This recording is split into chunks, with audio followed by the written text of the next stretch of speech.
So today we have the pleasure of having Ms. Alicia Forsythe with us as our guest speaker. Ali currently serves as the Environmental Planning and Permitting Manager for the Sites Reservoir Project, a planned off-stream multi-purpose reservoir in the Sacramento Valley.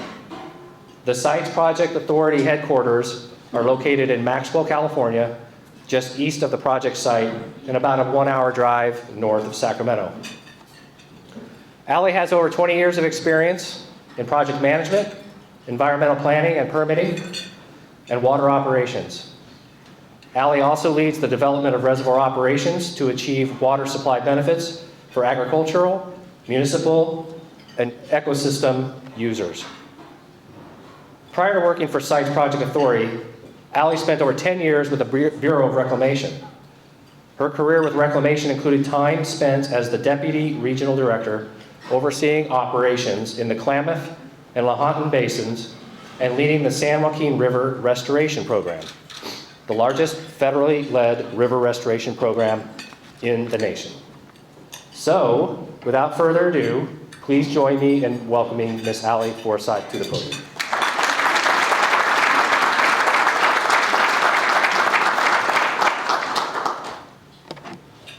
Wonderful. Well, can I use this mic or should I use this one? I should probably. Take that out. Perfect. Wonderful. Well, thank you all for having me today. This is so exciting. I love this venue, and in the Sac Valley, we have opportunities to get together, but this is fabulous to get together early in the morning, ahead of our crazy work schedules for the day, and be able to share time together, network, but then hear about key topics. So thank you for hosting this and for inviting the Sites Project Authority down. We appreciate it greatly. This is such a wonderful opportunity.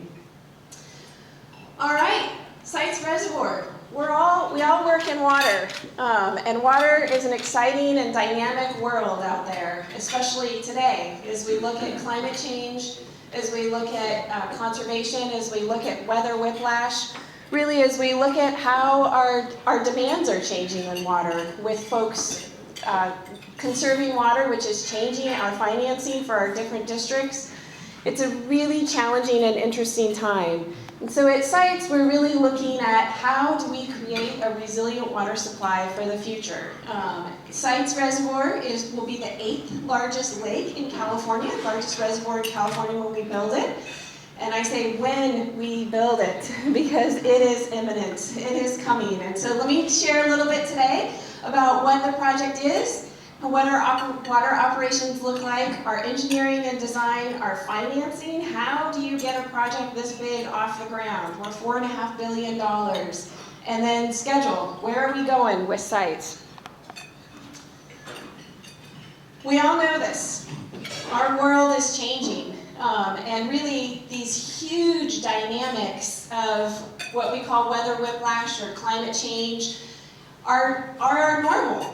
We don't have a stagnant normal in California here. Our normal is these just massive ups and downs. And actually, this right here is our office.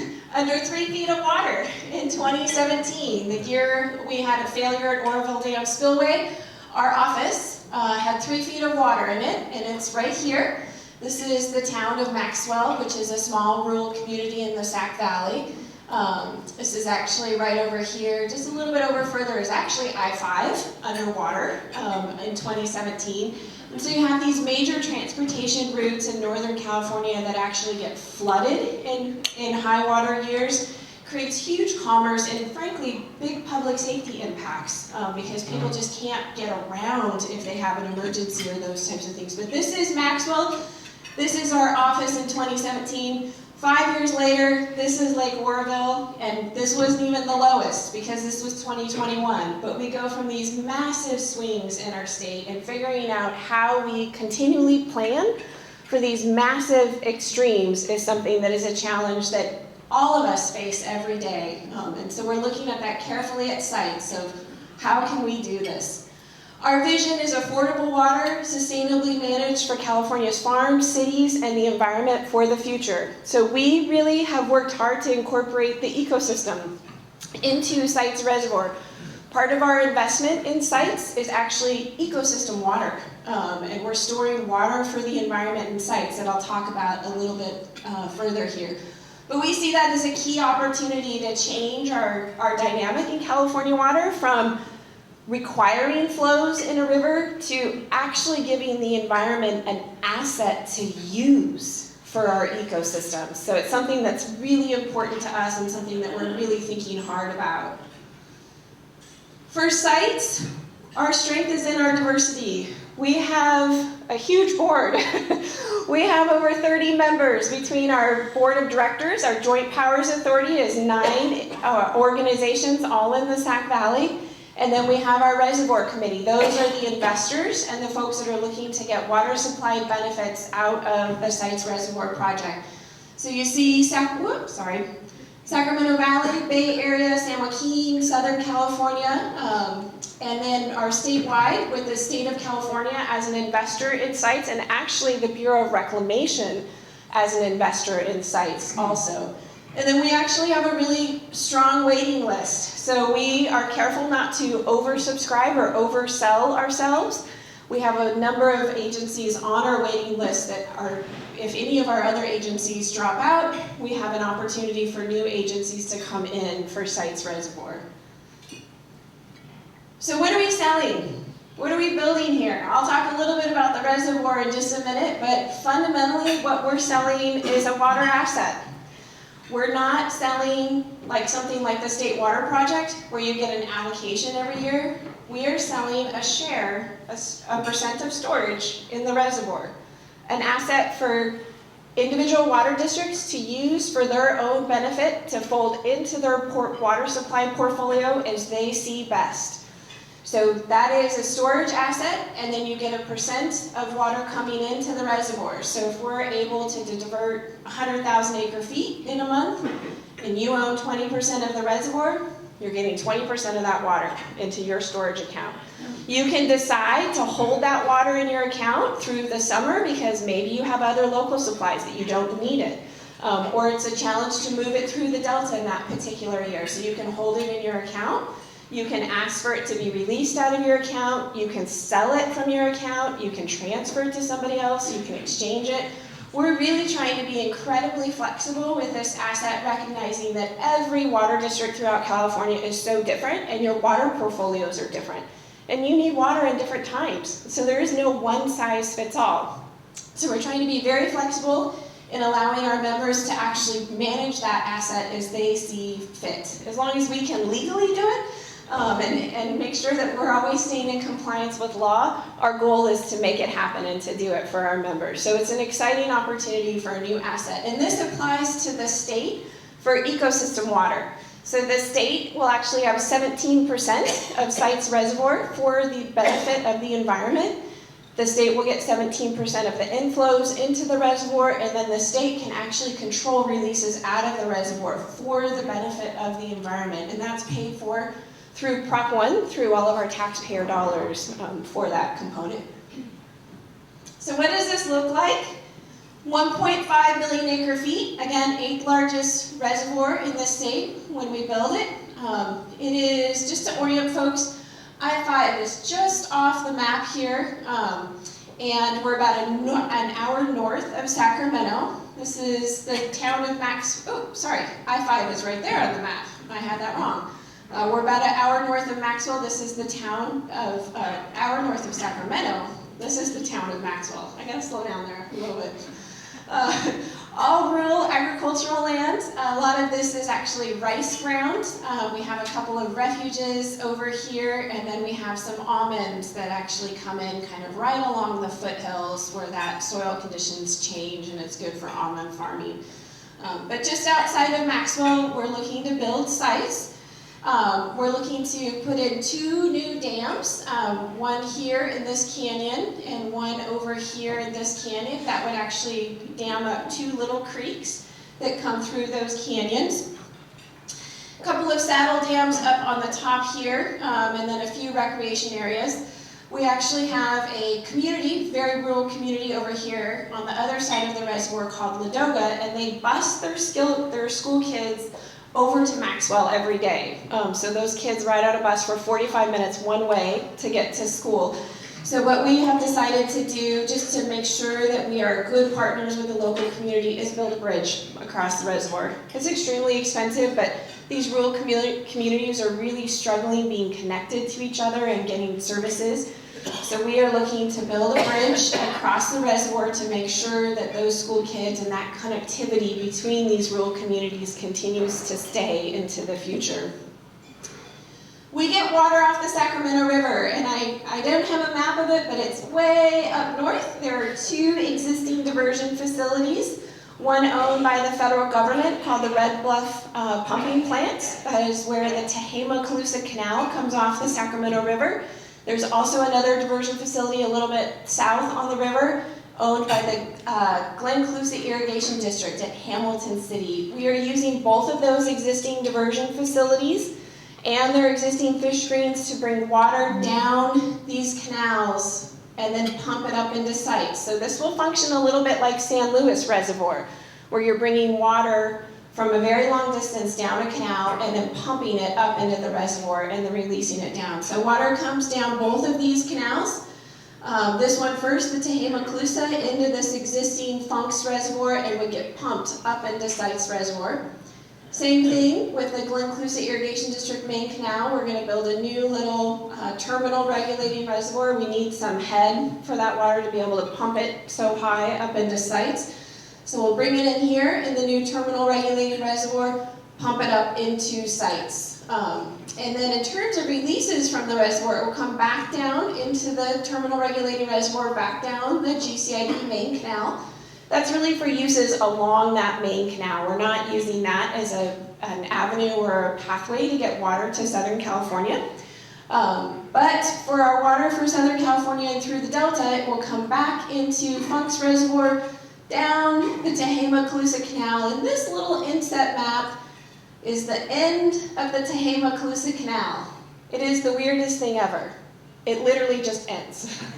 And it was originally authorized to go all the way into Vacaville. And Reclamation ended up never having contractors sign up down at that lower end of the canal. So they literally just stopped building it. And that was it. So the great thing for us is it's overbuilt, which is we see challenges, we say like the Frank Kerr Canal and the California Aqueduct with subsidence and capacity limitations. This canal has at least about 1,000 CFS of extra capacity into it, which is fabulous for us because it helps us reduce our costs by using all of this existing infrastructure. And it helps us reduce our environmental footprint by using this existing infrastructure. So water will come all the way down this canal, 40 miles. We're going to build a new pipeline, put it into what's called the Colusa Basin Drain, which is a large drainage system, and then that comes back into the Sacramento River at Knight's Landing. So we'll be able to get water back down into the Sacramento River about a half an hour north of Sacramento itself, and that will be our mechanism to get water through for Southern California and through the Delta. So a lot of existing facilities that we're utilizing here and building just a few new ones, some pumping plants, and of course the reservoir itself. So how is this going to operate? We're really looking to take water in wet years. The Sacramento River is pretty much, there's not a lot of water to be had in normal years in the Sacramento River. Most of that's already called for under existing water rights. So we functionally are a wet year project, and we're looking to take water in those wet year situations. What we're seeing here is our long-term modeling. This is out of what they call the CalSen model. It's an 80-some-odd year record of a model that we run.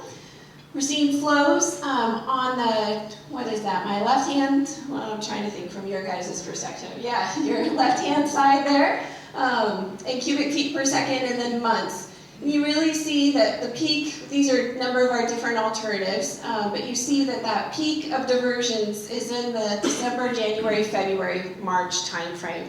Really that wet year timeframe where we're seeing these atmospheric rivers come in to the Sacramento River system, into the Sacramento Valley, dump a lot of rain, and that is the water that we're picking up for sites. We are not picking up water out of Shasta, we're picking up water from just a whole number of small tributaries creeks and rivers that run into the Sacramento River below Shasta Dam. So it's, in essence, like it's a large, like flood flow stormwater recapture project is functionally what it is. And then in terms of years, when we divert water from the river, you see those largest diversions actually in the wet and above normal years. And I get a lot of questions like, why are the largest diversions in the above normal years? It's because we tend to have our wet years come together. We tend to have our dry years come together. We tend to have our wet years come together. You look at last year and this year, they tend to come together in time. And so we see a lot of diversions in that first wet year, and then in the second wet year, we tend to fill. And we're capped. We can't divert anymore because we're full as a reservoir. So, but really a wet year project. Very little diversions in those dry year conditions. And then conversely, for releases out of the reservoir, how are people going to get this water? How is this going to move to Southern California? We see the opposite there. We see most of our water moving out of the reservoir in the summer time frame. It will move through the delta as though it is transfer water through the transfer window. So the transfer window is July to November. All of the transfer water needs to move in that time frame through the pumps, through the delta, and so we see the vast majority of our releases kind of happen in that summer time frame, both a lot of irrigation demand, but it is the time when we can move water through the delta itself. And then conversely, you see that also a lot of releases in the dry and critically dry years for sites. I get this question a lot. If we had sites in place, how much could we have diverted in these last 2 years? We look at it as the last 2 years. Last year, 700,000 acre feet.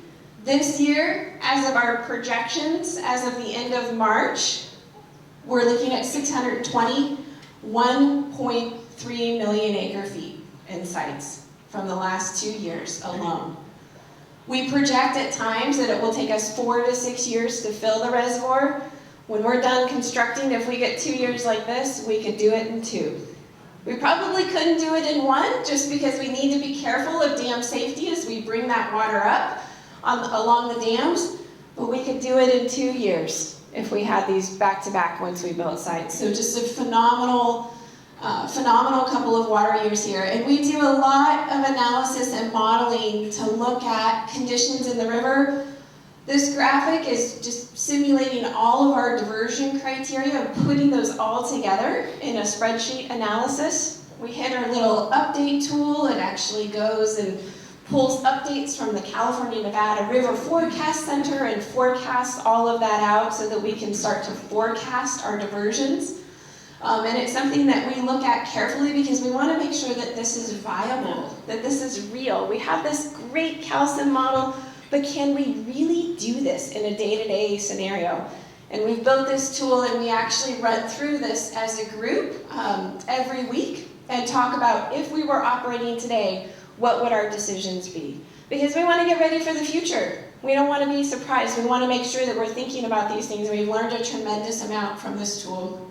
But it's really showed us that it's viable and that those calcium runs are real and true and that we are actually able to divert this water.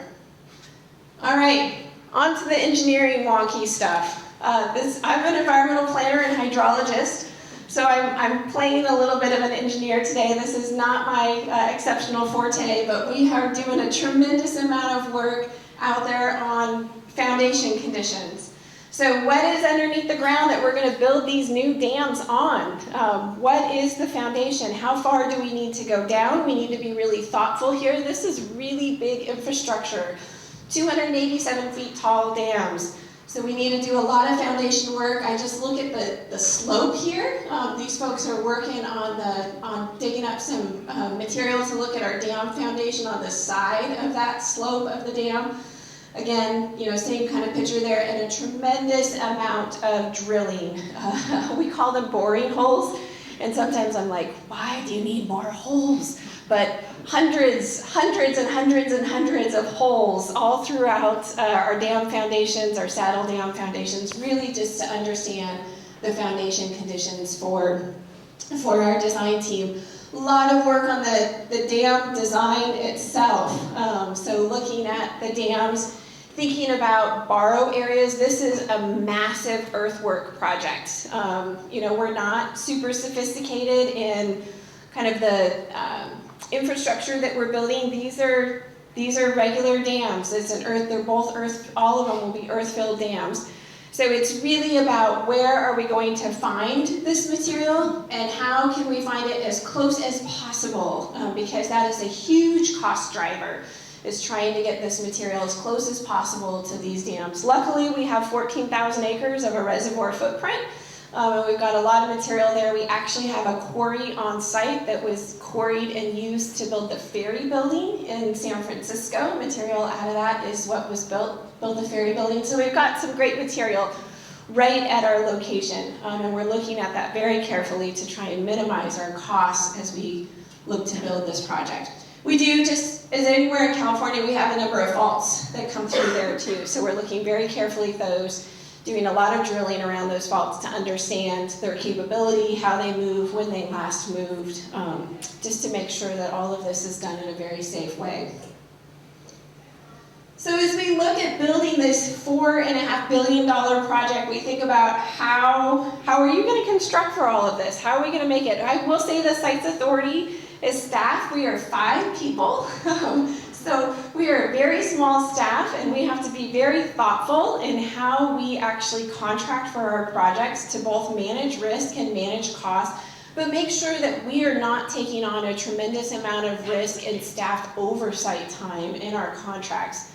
So we're looking right now at a number of different contracting structures. We have partner facilities that through the canal systems that we will actually just have them build the things that we need. They're going to own it, they're going to operate it, they're best to do it. So we're planning on just paying them with oversight from our team to take on those partner facilities. We have some standalone and really specialty things. These are the things that are kind of unique and innovative and specialized. Some of our road actions, clearing the reservoir. We're actually going to clear out the entire reservoir footprint to be cognizant of mercury and methylmercury concerns in the reservoir. Mitigation is a specialty one, and then recreation for us too. We'll have a lot of biological and aquatics, fisheries mitigation that we'll need to do as part of this project. So we're looking to bring on specialized contractors for those. Our reservoir is really logistics and mass balance. It's moving all of that material in a very thoughtful way. The more times you touch material, the more it costs. So trying to get a construction manager at risk, a CMAR contractor on for our entire reservoir dams project, a couple $2 billion in one contractor, because it's really about logistics of keeping material moving in the right spot at the right time and getting all of that material around in the reservoir footprint. And then a number of power facilities that will go out in separate contracts. So hydraulics, building our power systems, our SCADA systems controls, and then ultimately O&M activities. So this is really our contracting strategy of how we're going to separate out all of these pieces, what's get bundled, what's get separated out, and how best to contract for all of this work we're planning for. So what does this thing cost? I mentioned this a couple of times. $4.5 billion is our, well, I said 4.5. This is $3.9 billion in 2021 dollars. We use 4.5 because that's what we put in our WIFIA loan. That's at the middle of construction. But overall, our biggest cost obviously is construction itself. We've got a good amount left in for contingencies, and then 15% for mitigation. So we have a pretty hefty mitigation budget in here. We're looking at 14,000 acres of impacts, along with species impacts in the rivers will come into our mitigation costs on all of this. So a lot going on costs. And how do we pay for all of this? It's tricky to get all of these agencies together to finance. So when you think about it, when the State Water Project and the Central Valley Project were built, the state and federal government backstopped the financing and paid those dollars. We have to finance on the market. So we're bringing 22 districts together, some with fabulous credit ratings, some with no credit at all. not bad credit, just no credit. They've never applied for anything. So it's such this huge diversity in our membership of their credit ratings and their credit ability. We're going through questions of like, what if someone defaults and doesn't pay their bill? Then how do the rest of the members come in and enforce that and backstop that?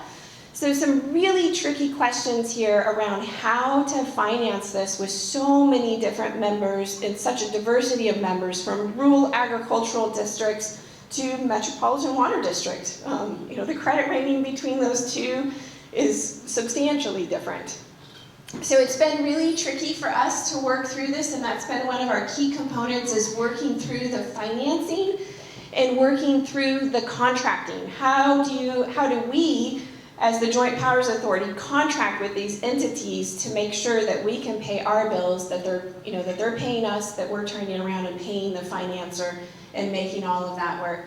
So a lot of our funding, we've spent a tremendous amount of time here. A lot of it is lined up. We've got, right now we're on cash calls from our members. So those folks that I listed earlier that are participants in sites, for every acre foot that they want to participate in storage, we assess them a certain dollar amount to keep our activities right now going. We do not have long-term financing right now.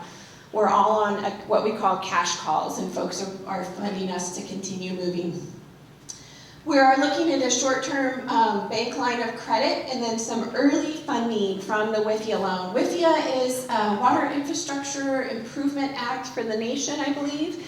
And it is a program out of the US EPA, many folks in this room are probably familiar with it, that offers low-cost loans, low-interest rate loans for infrastructure projects throughout our nation. It's a fabulous program. It takes a lot of work to get one of these loans, but they're worth it. And for us, we think it's going to save us about 10% in our overall project cost. So it is worth it to take a look at WIFIA loans. They're not easy to get, but it is worth it. So WIFIA can fund up to 49% of project costs. That's estimated. We applied for a $2.2 billion WIFIA loan.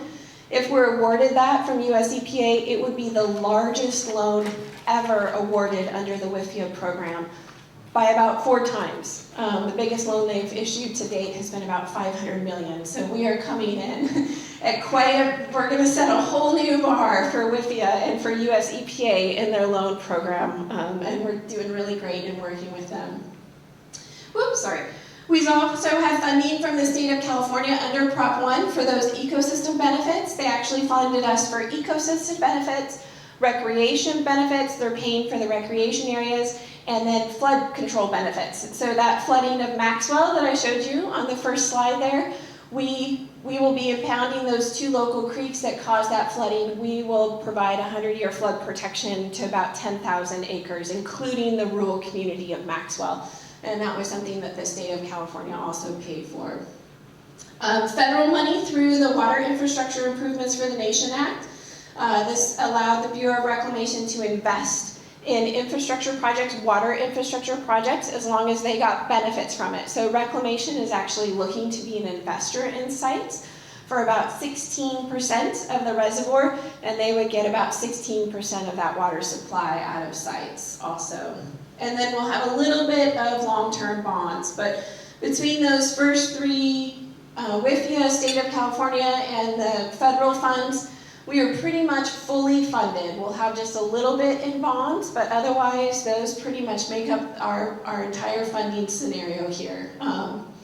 We are funding limited until mid to late 2025, so we're really working hard to operate on a shoestring budget to get all of this moving and going. And that's, our members have said, look, we're not willing to take on long-term debt and finance this project until you can get a water right. You, the Sites Authority, we need to know. We have a fiduciary responsibility to our own ratepayers to make sure that we're making a smart investment here. So we are not looking to actually finance and close on that final WIFIA loan for $2.2 billion until we have a water right. And that provides that final kind of key permit and asset to make sure that this project can move forward. So that takes me to my next slide. Where are we on the water right? There's a number of planning and permitting activities that it takes to get a reservoir, to get anything off the ground in California. You guys know that. We all work through that every day. It is hard to get projects done in California.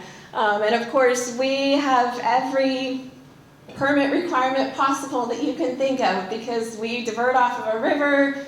You know, we have wetlands, we have vernal pools, we have the whole gamut of it from an environmental planning and permitting perspective. So we did finish our EIR, and EIS is the federal government, is our joint lead agency with the Bureau of Reclamation. We adopted the project in November and certified the EIR. Right before that, the governor actually identified sites as a critical infrastructure water infrastructure project. If you guys have the opportunity to get certified by the governor for a controversial project that you have, I would highly encourage it. It was so much work to get it through the governor's office and address all of their questions, but it is worth it. And what it does is it allows you, for those projects that you think you're going to get, frankly, litigated on, it requires litigation to be completed in 270 days. So it is a fast track for CEQA litigation, which is great because it provides that certainty for your own investors, for your own ratepayers, that these projects could go forward. November, we then certified our environmental document. We were litigated in December within the CEQA timeframe. And I will say that we are expecting our trial court. We actually today got the first briefing from the plaintiffs, or late yesterday evening. We got the first briefing from the plaintiffs. We are expecting our trial court ruling in early June. So, and if we go to appeals, we should be done with our appeal by Halloween. So functionally, unless we need to go to the state Supreme Court, we will be through our litigation by Halloween this year. Huge benefit to projects. It takes a heck of a lot to get this, you know, through the governor's office and get them comfortable with certifying a project. But if you have a controversial project out there, it is a huge benefit to move through that CEQA litigation very quickly, not only for that certainty, but frankly to control your litigation costs on it. Our water right application, we need a new water right to fill Sites Reservoir. That is a lot of work, especially diverting off the Sacramento River where our salmonids are really struggling. We have a couple of listed species of salmonids. We applied for our water right. We have really protective diversion criteria for fish, really requiring us to divert in those storm conditions and those flood flow conditions. We've gone through our protest period, and actually we had 15 protests on our water right application. We then have 180 days to work with all of those protestants, so we've been working through all of those. We're going to get a handful of them to dismiss their own protests by working with them as partners.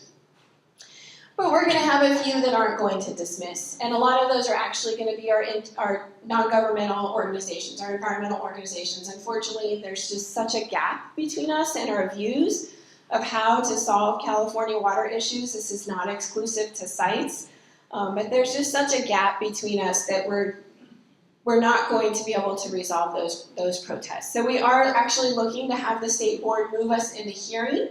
And we'll go through a hearing process. The state board hearing process is not like your CEQA hearing where it's literally a couple of hours. The state board hearing process is months, and you can have a hearing go on for weeks at a time.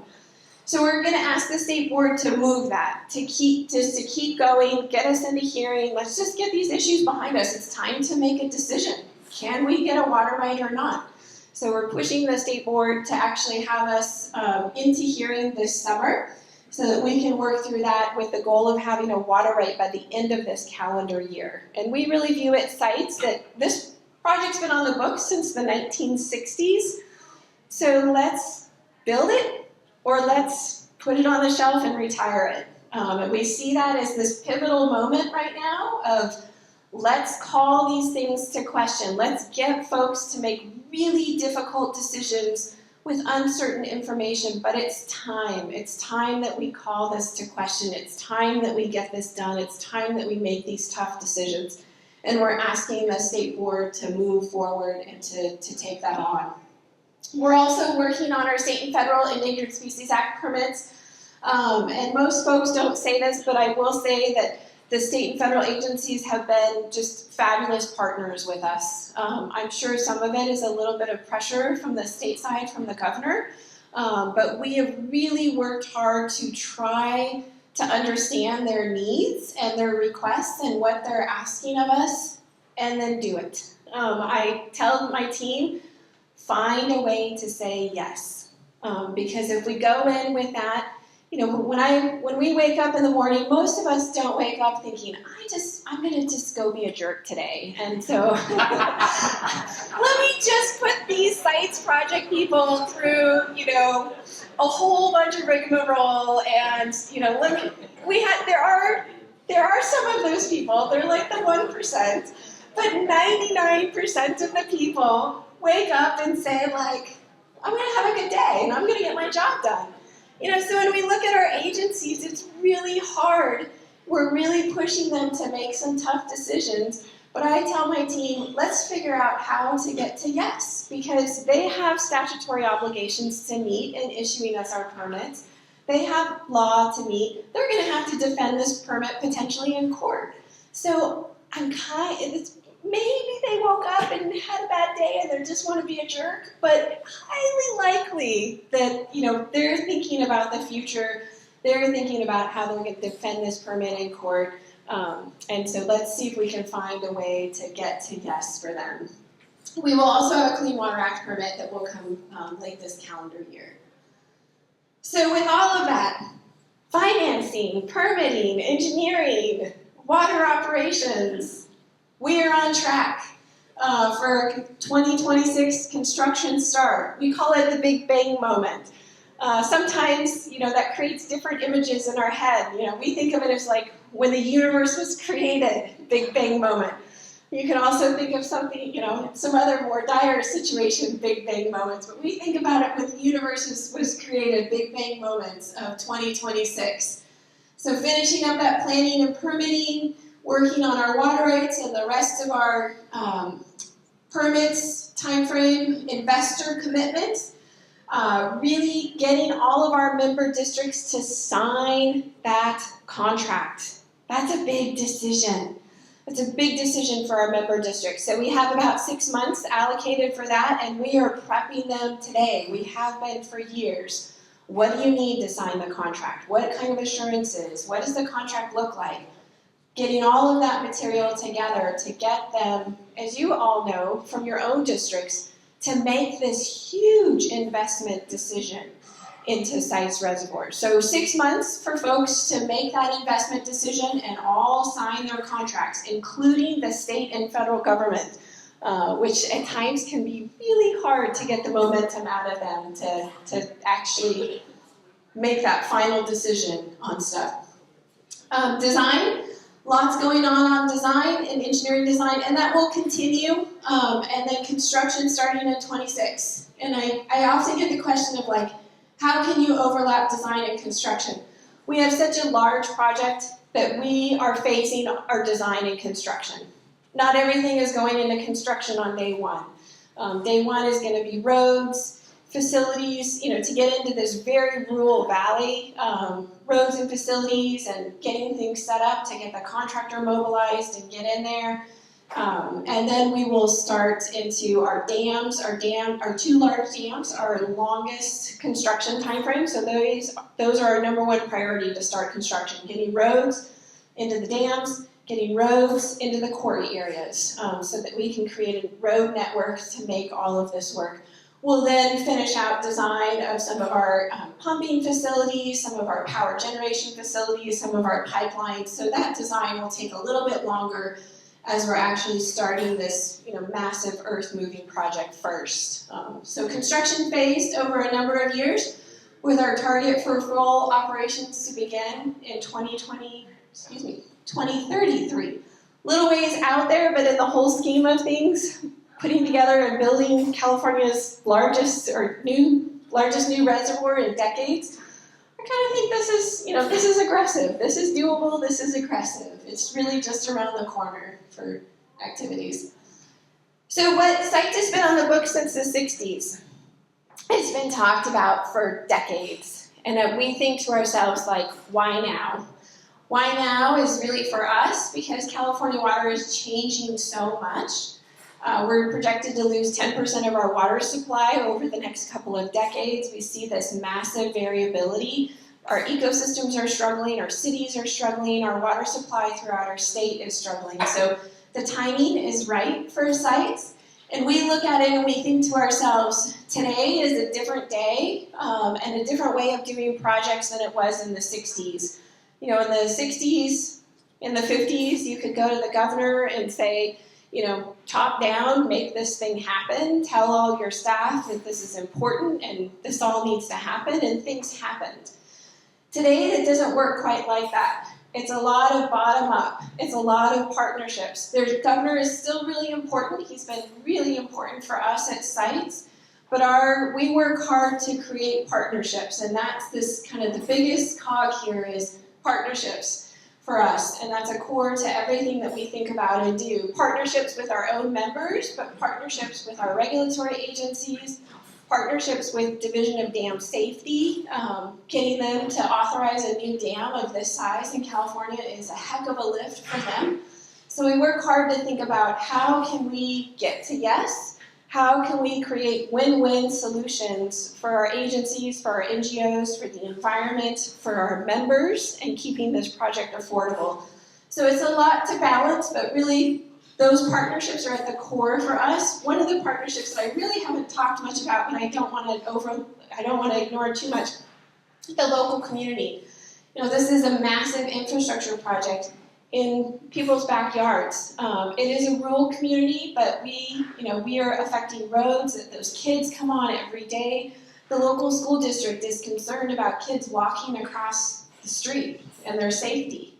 With all of these trucks coming through the town of Maxwell, one truck every 10 minutes is what we're projecting. You know, that's a tremendous amount of traffic and stuff for these kids to navigate in a rural community that has no stoplights and no stop signs. So partnerships with our local community is really important too, in thinking about how we build this infrastructure in a way that works with our local community and works through some of these challenges that the community has expressed. Schedule. We always come back to schedule, and some folks are like, why are you driving so hard, sites? Because it costs a lot of money. It costs a lot of taxpayer dollars just to do the design and environmental and financing work that we're working on. So we push our folks, even with our partnerships, we are constantly pushing our permitting agencies. We've got to make a decision. We've got to move forward. And if the decision is no, of course that's incredibly disappointing and we're not going to be jazzed about that. But if it's not going to work, it's not going to work. We need to then stop spending this taxpayer dollar that folks have put into sites and put this back on the shelf. But we push hard on schedule because we need to make a decision. We need to move this forward. And we need to keep pushing on schedule because we are spending a lot of money, of really all of our hard-earned taxpayer dollars and your ratepayer dollars to make this work. So we're constantly pushing on schedule. Persistence and empathy kind of come together. We try not to take no. We try to find a way to get to yes. And it's just keeping after it again and again, finding that flexibility. But really thinking about the empathy, I call it empathy, thinking about what do our members need? As you guys go back to your own ratepayers and look to approve something like Sites Reservoir and pay that bill, what do you need to be accountable to your ratepayers, to look them, in the eye and say, this is a good investment for our district, and this is why. So we work really hard to think about what do our members need, what do our regulatory agencies need, what does the state and federal government need to finally sign on to sites and make this a reality into the future. And then a heck of a lot of focus. So I will say that, although I do work the Sites Project Authority, actually, I said we have 5 employees. We really have no employees. We're all consultants, and my entire work is focused on sites. I am exclusive to sites. We all act as though we're employees of sites, but we work really hard to have a core team with sites, but also to have a core team in our consultant group. As only 5 of us, we have to have a number of consultants that help us. We ask that a lot of those folks are dedicated full-time to us because we want them to think as though they are employees of sites. We want them to think as though they are the owner of this project and are focused on achieving all of these goals together with us as the owners. So a tremendous amount of focus to get this thing across the finish line. And then everything else in California Water is changing. We've got the Bay Delta Plan, we've got the Delta Conveyance Project, we have others, Prop 1 storage projects, and a lot of folks, will say, is this possible? And I just sort of, somewhat have blinders on and say, yes, it is. We will find a way. We will find a way to make this work. And so it can be very distracting with everything changing in California Water, and just, all of these different assets and the challenges that we have in our financing market. Rates are ridiculous right now.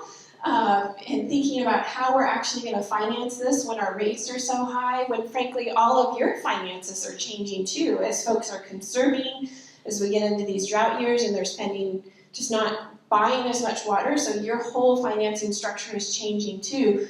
We continue just to focus on building sites, and there will be a way to figure this out. It's trust, it's confidence in the future, it's confidence in our team's ability to address these issues, but we pretty much, look very carefully at moving forward, thoughtfully, but moving forward, period. So that's it. This is Sites Reservoir. This is actually the valley. This is one of the creeks, and this will actually be one of our dam sites. We'll come right across this topographic low here through this valley, and this is inside of the reservoir. If we were all standing there in person and the reservoir is full, we'd be under about 230 or so feet of water at this particular location. Water will kind of come across the top of the hills here, right around the line of the oak woodlands. And this is the road that those school kids travel on every day back and forth from Maxwell to Ladoga. So this is our local community here. And I'm happy that's the end of my presentation. I'm happy to take questions.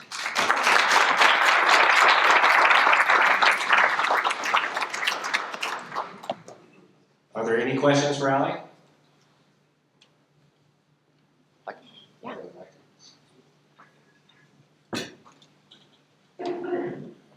Thank you, Ellie. That was spectacular. My head hurts. When I got to visit the site's location in 2019, it seemed like some of the biggest issues were getting the property from the folks that live there. How did you do that, or is that still in the process? That's a fabulous question. We're still in progress on acquiring property. We actually have our first offer out to acquire a piece of property at our other dam location to start more of that foundation work for the dam. And we're optimistic that we'll be able to acquire property. We got to remember that those folks that live in the Sites Valley, this has literally been on the books in Northern California since the 60s. People have been talking about Sites Reservoirs since the 60s. The state and federal government really pursued studying it a lot. They did a lot of work out in the Sites Valley. So these landowners have lived there for generations, some of them. Their families have been farming, ranching in the Sites Valley, running cattle.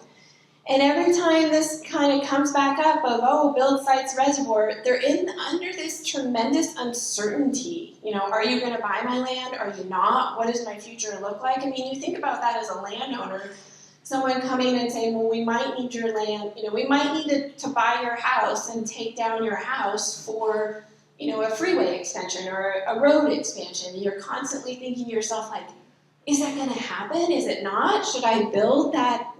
Should I remodel my kitchen? Should I not? What is the future? So we recognize that these landowners have just gone through this roller coaster of emotions. And most of them are at a point where they say, come talk to me when you have money and you're ready to buy. And that is how, we appreciate that that is how they have learned to deal with the uncertainty themselves. You know, but I'm not going to listen to all of your ups and downs of it's going, it's not going. When you're ready, let's talk. And please don't talk to me until you have dollars and you're truly ready to buy. So it's something that we've been working hard with our landowners on, just understanding that emotional roller coaster that they've gone through for decades and finding that right time, like slowly building relationships with them, not pushing too hard, slowly building relationships, and then finding that right time when we have money and are ready to actually make that offer and buy the property. So it's a work in progress, but we do have an offer out on our first piece of property. We've got 3 more in the works that we're appraising. We think all of those will go as willing sellers. We have a few folks in the valley that say we're going to need to condemn. I kind of, from my experience along the San Joaquin River where I had landowners that told me over my dead body, will I ever sell you an easement? And 5 years later, they sold me an easement. I have confidence that we're going to get there. It's just going to take some time with some of those landowners. Some of these landowners have been there for generations. The descendants of John's sites are still in the Sites Valley. So. All right, any other questions? Thank you. And thank you so much for the presentation. Quick question on the schedule. You had mentioned this has been on the books since 1960, and the schedule began in 2020. How often have you revised the schedule, if at all, since its inception? Yeah, so I joined sites in 2019 from the Bureau of Reclamation, and I will say we revised the schedule a number of times from that. We generally have always kind of held about 10 years construction. We've pushed out a little bit of when we think we're going to get into construction, in all honesty, as things have kind of changed and morphed. So we've revised it a number of times, but I'd say since that 2019, 2020 timeframe, we've held pretty close. We went through, in 2019 and 2020, we went through what we call the value planning process. Originally, we had a 3rd intake off the Sacramento River. We were going to build a new intake and a new fish screen, and we were going to put a pipeline through 2 national wildlife refuges, and those things just weren't realistic. When it came down to it, those things weren't realistic. They cost a tremendous amount of money. The construction conditions were incredibly poor. So we really looked hard in that time frame at what does our infrastructure look like, what do we actually have to have versus what is the nice to haves, and we jettisoned a bunch off the project. And since we've moved a bunch of things off of the project, we've held pretty close to our schedule, shifting a little bit here and there, but pretty close. But we took about $1.5 billion of infrastructure off of our project at that time because we just realized it wasn't affordable, and the reality of building a pipeline through 2 national wildlife refuges was highly unlikely. So. With projects of this magnitude, there are always environmental challenges. So what do you think is the most important environmental challenge that you have with Sites Project? That's a great question, and I'll just say fisheries. Fish in the Sacramento River is our biggest challenge. We have 2 listed, there's 4 runs of salmon in the Sacramento River. 2 are listed under the state and federal Endangered Species Act, and fish are inherently really difficult to get conclusive science on because you can't really see them in the river, you can't really track them very well. It's hard to figure out why they're moving, for what reason, what's triggering them to move. So fish is our biggest challenge, and we've been working hard on that with protective diversion criteria that match the latest available science. For today from the National Marine Fisheries Service, that actually took a lot of water away from our project. We cut our project yield about in half with those new diversion criteria when we did that in the value planning process. But it follows current science and the best available science out there. And so that is something that was a big a big challenge for us, a big hit. We're looking at a couple of other things, bumblebees, because bees are now fish in California. So we're looking at bumblebees. We have bumblebees out there. And we're also looking, and I know some folks are like, what? Bees are protected, bumblebees, invertebrates are potentially allowed to be listed under the state ESA as a category of invertebrates originally under fish. Don't ask me to explain it, but this is what the state Supreme Court said. So we're looking at bumblebees, which are going to be a little tricky because they're just so small, and 14,000 acres, it's a little tricky to figure out if you have bumblebees there and where they are. And monarch butterfly are the two species that we're kind of looking at the cutting edge on of how are we addressing these in our construction footprint, but fish are our biggest concern.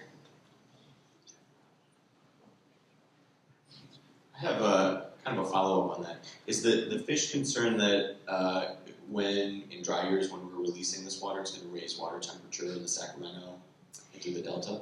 It's actually the wet years. So it seems counterintuitive, but our salmonid species are really, those wet years are just fabulous years for our salmonids. That really is probably the only way that they are surviving as a species, is that their numbers go up substantially in those wet years, and then they come down substantially in those dry years. So there's concern that if you take more water off the river in those wet years, you might bring those numbers, that like bumper crop of fish, down. And will it take it to where they can't manage through those dry years anymore? So it's actually those wet year diversions. I just had one other quick mitigation question. You mentioned that a big budget for mitigation, and part of it is the entire footprint needing to mitigate for mercury. And I thought, moving that much soil, can you just, what does that entail? Yeah. Very, very briefly. Yeah, so what we're doing in the project footprint is we're clearing everything out of the footprint. Everything. There's homes now. We have 2 cemeteries in our project footprint that are in that mitigation cost for moving cemeteries. But we intend to clear basically as much of the vegetation as we can, and is probably like 4 to 6 inches of topsoil out of the reservoir footprint. And really what it is we have mercury in the Sacramento River that will come in with the water, and we have deposition of atmospheric mercury that just falls on the reservoir. Northern California mercury contamination is a really common thing. We have it in all of our reservoirs. This is not new, this is not different. When all of our big reservoirs were built, they all had mercury issues in the first decade or so. It's just that we didn't collect any data on it back in the 40s, 50s, 60s timeframe. We will for sites. So we're looking to move all of that material out. The mercury is coming in the water. It's not actually in the soil. It's coming in the water. What's in the soil is microbes that break down that mercury and methylize it and make it into a form that it can be taken up by fish and other aquatic life forms. And then it gets into the food chain. So. Thank you so much, Ali. I have one more question here. So thanks so much for your presentation. I wanted to ask you about the school children. You know, 45-minute bus ride, and with all that construction, it's going to probably be delayed. Have you looked at possibly building a school in their community that, as part of the mitigation process as well? Would that work? Yeah, that's a great question. We have not looked to build a school out there just because the infrastructure of keeping that school going in the long run takes a lot. The school district has talked to us about unions and teachers, and we can't just hire more teachers to supply the school kids that come in from your construction because we can't lay them off. We have union requirements, and they have to, so it's really tricky with the school. What we're looking at is actually creating what we call a shoe fly to really kind of construct the roads in a way that we can minimize that construction along the road for the school. So trying to keep the existing road in place as long as possible create a little detour and build the whole bridge and connect it kind of at the last minute. So we put a lot of thought into how to address the transportation and the rural community connection needs. And it comes down to constructing that bridge as soon as possible so that we can leave the existing road in place and then connect it and have the bridge be the function. Trying to minimize that construction disturbance that actually happens. So, yeah, great question. Any other questions? Okay, all right. Isn't Allie a great speaker? That was awesome. That was great. You know, to hear that such a large reservoir in California is actually going to be built, I mean, that's refreshing to hear. The 1.3 million acre feet that could have been stored with the last 2 years, I can't help but wonder, you know, during 2021 and 2022, how could that have helped us when we had those back-to-back 5% allocations? And it's the one thing that did stick out with me, Allie. You said it like 4 times. You kept saying it's time. It's time. And I couldn't agree more. And I know there's a lot of water professionals in this room that agree with you as well. It's time to get this built. And we're really happy that you're at the forefront of that. And we look forward to being out there on future inspection trips when it's under construction and actually in the water in the future. So that's great. Thank you again. It was a great presentation. I want to thank everybody for coming out today and enjoying this presentation. And we'll be back in June. So I know everybody's very, very busy. So that will do it for us. So thank you all for coming.